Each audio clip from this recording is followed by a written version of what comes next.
शशि थरूर की बातें कह रही हैं कि हालात बेहतर है, पर कांग्रेस को उन्हीं की बात नामंजूर है।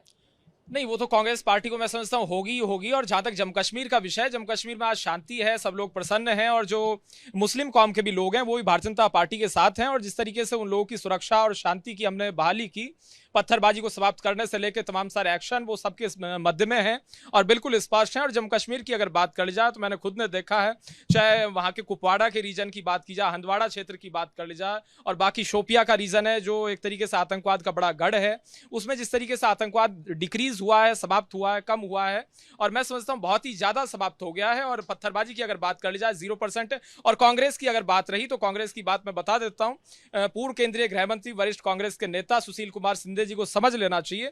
शिंदे जी ने जो कहा था वो बयान सबके मध्य में है, उस विषय को मैं दोहराना नहीं चाहूंगा, लेकिन कांग्रेस वाले शिंदे जी के उस बयान को समझ लें कि शिंदे जी ने जो कश्मीर के ऊपर है वो क्या बयान दिया था।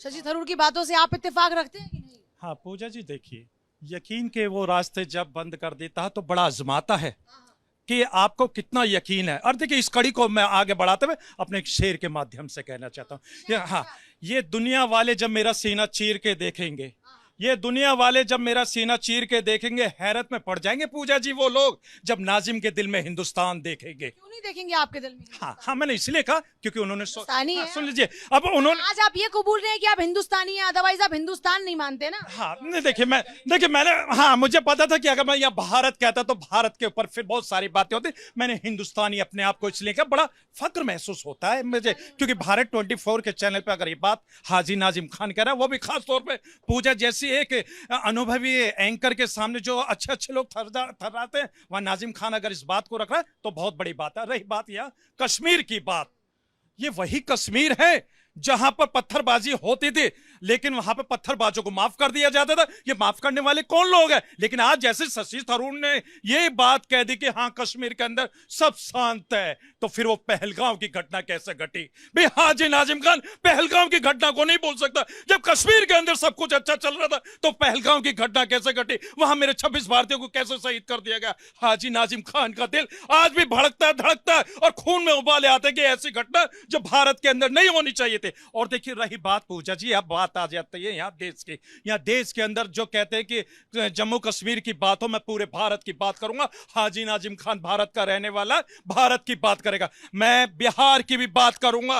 वहां बिहार के अंदर अभी आपने देखा होगा, एक 12 साल की रजिया और उसका छोटा भाई, तब जो उसका भाई था उसको किस तरीके से मार दिया गया, मासूम बच्चों को मार दिया गया। और मैं बात करूंगा यहाँ अपने उत्तर प्रदेश के अंदर भी जिस तरीके से घटना। लेकिन मुझे अपने सूबे के उत्तर प्रदेश की कौन सी घटना? अरे यहाँ उत्तर प्रदेश के अंदर नाजिम खान को बताने की जरूरत पड़ रही है। पूछ रही हूँ, एक बताया ना, रजिया का आपने बताया, तो दूसरा भी बताइए ना नाम। हाँ देखिए, अब उत्तर प्रदेश के अंदर मैं मेरठ की घटना को कैसे भूल जाऊं? ये मेरठ की घटना है, मैं उन्नाव की घटना को कैसे सेलेक्टिव मैं सुन लीजिए, मैं हाथरस की घटना को नहीं, 370 के विषय पे भी नाजिम साहब को बताना चाहिए। 370-35 से समाप्त हुआ, उसके बाद शांति आई, और पहले अलग अलग झंडा जिस प्रकार था, आज एक झंडा है, और तिरंगा झंडा जिस प्रकार से फैलता है।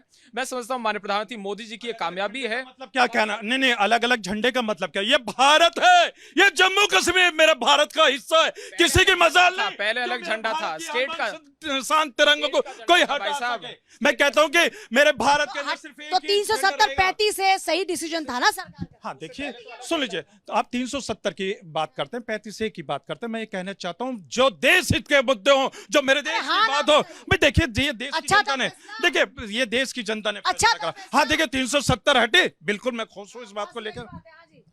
बिस्मिल्लाहिर्रहमानिर्रहीम। जय हिंद, वंदे मातरम, भारत माता की जय। पूजा जी, थरूर साहब देर आए दुरुस्त आए, उनके ऊपर चालान कर दूं? थरूर साहब के ऊपर? हाँ, उनके ऊपर कहनी पड़ेगी ना। हमें पता है कि तुम कहीं और के मुसाफिर हो, हमें पता है कि तुम कहीं और के मुसाफिर हो, हमारा शहर तो यूं ही रास्ते में आ गया, हमारा शहर तो यूं ही रास्ते में आ गया। भाजपा के तो आप कभी थे नहीं, लेकिन आपने अच्छी बात कही है। लेकिन पूजा जी, आज बात कश्मीर की हो रही है। 14 से पहले कश्मीर आतंक का अखाड़ा था। हिंदू बहन भाइयों बच्चों के ऊपर कैसे कैसे अत्याचार हुए। और मैं तो यूँ कहूँगा कि उन्होंने धर्म बचाने के लिए एक नारा होता था, रलिब वलिब चलिब। इसका मतलब शायद पता है, इनको पता है, इस देश के नागरिक को नहीं पता। या तो धर्म अपनाओ, या मर जाओ, या चले जाओ। उन कश्मीरी हिंदुओं ने अपने धर्म की रक्षा के लिए, मैं यूं कहूंगा इस्लाम की भाषा में, कि उनके लिए करबला बन गया था कश्मीर। धारा 370 हटाने के बाद में मुझे आपत्ति है इस शब्द पे। हिंदू ब्राह्मण के हाँ। तो हिंदू है ना, आप भी जातीय बांटेंगे क्या? अब पूजा जी देखिए, मैंने हिंदू हिंदुओं को भाजी नाजी भी बांटेंगे? नहीं, मैं तो देखिए पूरे देश को एकजुट लेकर राजनेता हो गए हैं पूरे। एकजुट लेके चलने वाला। तो हिंदू ब्राह्मण और बताइए, फिर हिंदू में ब्राह्मण और बताइए। देखिए मैं जातियों में विश्वास नहीं फिर करता, हिंदू ब्राह्मण की मैं जातियों में विश्वास नहीं एक करता। पूजा जी, आपके चैनल के माध्यम से एक हिंदुस्तानी ने कह दिया है कि वो करबला की जमीन पवित्र है, कश्मीर की जमीन पवित्र नहीं है। क्या बोला उन्होंने? उस जमीन को पवित्र से तोला है? नहीं, मैंने ये कहा कि धर्म बचाने के लिए, करबला में भी अपने ईमान बचाने के लिए, अपने परिवार को बचाने के लिए, इस्लाम को बचाने के लिए कुर्बानी दी थी। जम्मू कश्मीर में हिंदुओं ने अपनी बेटियों को बचाने के लिए, अपने धर्म को बचाने के लिए, अपने परिवारों को बचाने के लिए जान की आहुति दी थी। तो क्या मैंने गलत कह दिया? आज देश का मुसलमान कह रहा है कि नहीं, वो कश्मीर की जमीन पवित्र नहीं है। यही तो फर्क है हमारे इनमें, यही तो फर्क है हिंदुस्तान के हिंदू मुसलमानों में और विदेशी मुल्क के मुसलमानों में। शर्म नहीं आती इनको कि हिंदुस्तान की तुलना उस अरब से करते हो, उस ईरान से करते हो। मुझे लगता है कि एहसान भाई आज मुझे लगता है कि कहीं बहक गए हैं। भाई भारतीय मुस्लिम को ये विदेशी मुस्लिम के आपके बीच में नहीं बोला। नहीं सुन लीजिए, अगर आप तो फिर आपने कैसे कह दिया? आपने कैसे कह दिया कि कश्मीर कैसे कह सकते? आपने कैसे कह दिया कि कश्मीर की मिट्टी पवित्र नहीं है? कैसे कह दिया आपने? आप माफी मांगो, इस कश्मीर नागरिकों से, हिंदुओं से दूर नहीं कर सकता। हिंदुओं से माफी मांगो, हिंदुओं से माफी मांगो। पर हिंदू भाइयों की बातों की बात करिए, छोड़ो इस बात को, मैंने नहीं बोला, आपने आपने नहीं बोला। पूजा जी, आजादी के बाद में 2 मिनट लूंगा आपसे। आज कोई बात कश्मीर की हो रही है। आजादी के बाद में पहला आम चुनाव हुआ जम्मू कश्मीर में। 2 पार्टियां लड़ रही थी। एक पार्टी का नाम था शेख अब्दुल्ला की पार्टी, नेशनल कॉन्फ्रेंस। एक पार्टी वो थी जो हिंदुओं को जानना चाहिए, आज देश के हिंदुओं को जानना चाहिए। एक पार्टी और थी वहां पे, उसका नाम था प्रजा परिषद, और जिसके अध्यक्ष थे पंडित प्रेमनाथ डोगरा जी। उनकी पार्टी भी चुनाव में थी, और पंडित जवाहरलाल नेहरू के मित्र शेख अब्दुल्ला की पार्टी भी थी, एनसी। परसिमन का वक्त आ गया, और परसिमन का वक्त आया तो परसिमन का दे दिया उस मुख्यमंत्री को, उस प्रदेश के मुख्यमंत्री को, जो होता था सेंटर का। 75 सीटों का परसिमन हुआ, 43 सीटें मुस्लिम बहुल इलाके कर दिए, तो जीत तो वैसे हो गई। और जब हमारी प्रजा परिषद ने अपना नामांकन किया, और नामांकन के बाद में 30 से प्रत्याशियों को अघोषित कर दिया।